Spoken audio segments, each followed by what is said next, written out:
I'm going to show you how to change your brakes and your rotors. This is a Mercedes van, but you can try it on other vehicles as well. They're all very similar. To take off the cap, you put a screwdriver in there, a little support there, and that pops out like so. Then, before you raise the vehicle just up so it starts raising. You need to loosen these bolts first.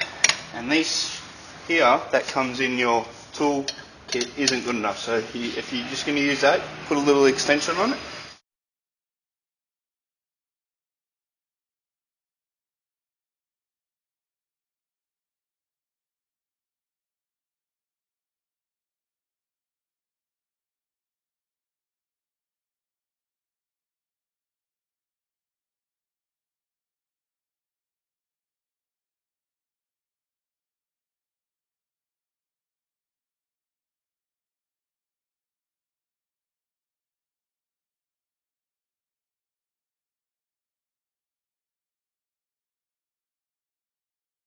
You can raise the vehicle up off the ground.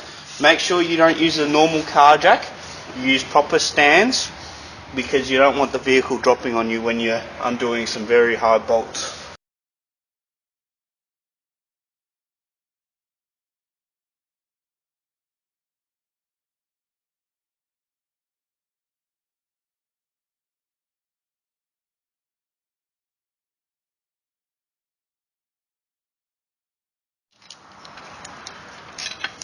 Now what you want to do is remove all the bolts but one.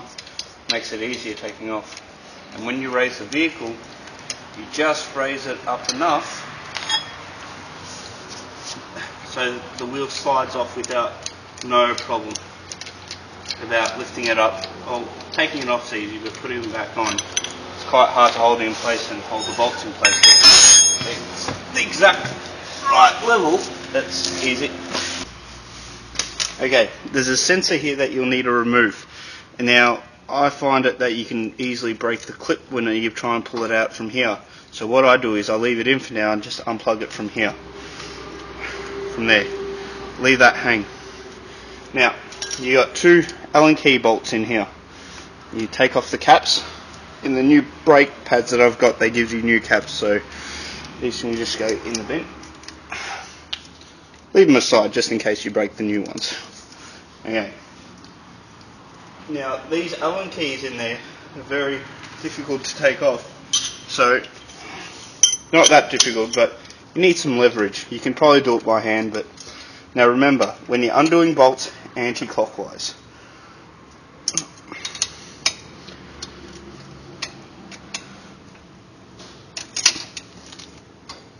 That was actually quite easy.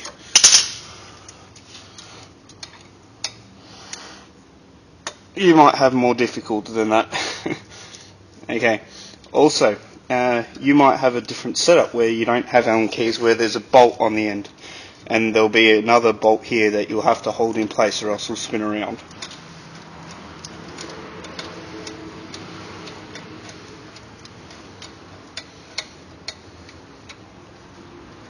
Lift this up and you can see when the bolt's out, and that's now out. Next is this one here.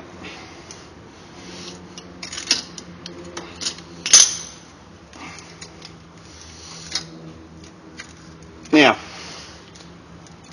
before this or just after this, you need to tie this on. You don't want to let it hang by all the hoses,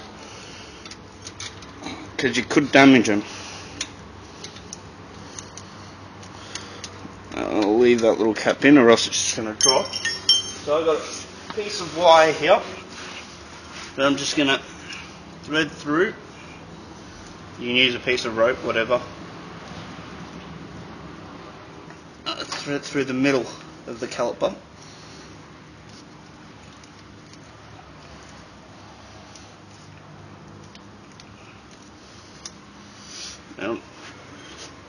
Okay, bring it a little bit out here. I'm just going to put it on one of these beams here.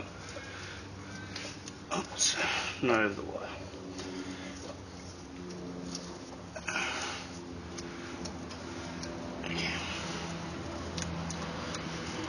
Okay. Okay, so when you pop this out, like so,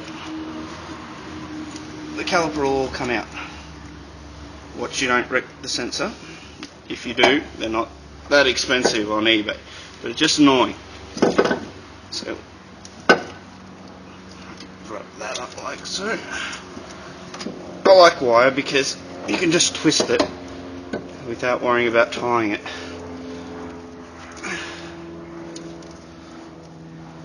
It's got a little bit of pressure on that line. I'll fix that later, that's fine.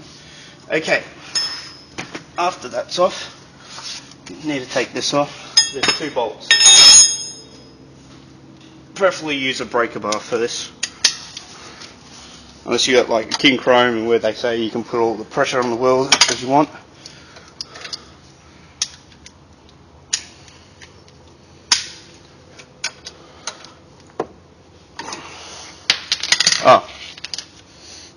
Yeah, you can undo these bolts.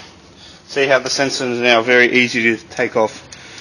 I'll remove it completely and then take the sensor off. It's just, you slide it out. Very simple once it's like that. But as you can see, this one's sort of broken from the previous person that's done it. Maybe me.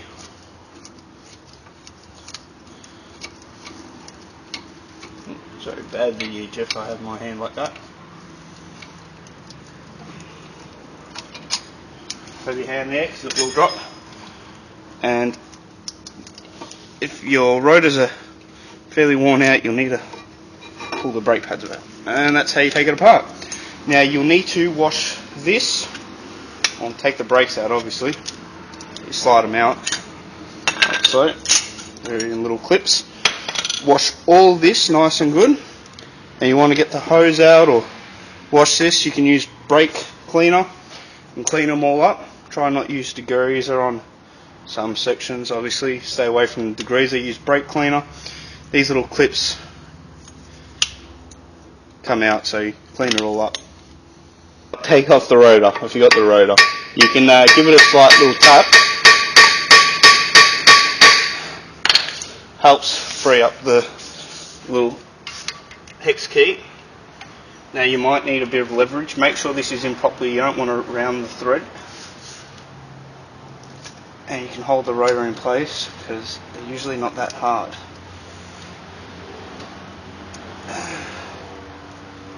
This one is kind of hard. Usually rotors you get a new one of these bolts.